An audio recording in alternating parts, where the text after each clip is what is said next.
গত 2 দিন রাজধানীর কচুক্ষেতে আওয়ামী লীগ সরকারের আমলে গুম হওয়া মানুষের খোঁজে ভিড় জমাচ্ছেন স্বজনরা। বাংলাদেশ প্রতিরক্ষা বাহিনীর counter terrorism intelligence bureau CTIB দ্বারা পরিচালিত একটি গোপন আটক কেন্দ্রের নাম আয়নাঘর। ধারণা করা হয় এখানে কমপক্ষে 16টি কক্ষ রয়েছে, যেখানে একসঙ্গে 30 বন্দী রাখার সক্ষমতা রয়েছে।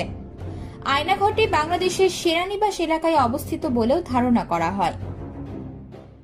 এছাড়াও আয়নাঘর থেকে সম্প্রতি ছাড়া পেয়েছেন বাংলাদেশি ব্যারিস্টার এবং জামায়াত ইসলামী নেতা মীর কাসেম আলীর ছেলে মীর আহমেদ বিন কাসেম, সাবেক সামরিক জেনারেল এবং জামায়াতে ইসলামী নেতা গোলাম আজমির ছেলে আব্দুল্লাহিল আমান আজমি, পার্বত্য চট্টগ্রামের রাজনৈতিক সংগঠন ইউপিডিএফ এর মুখপাত্র মাইকেল চাকমা।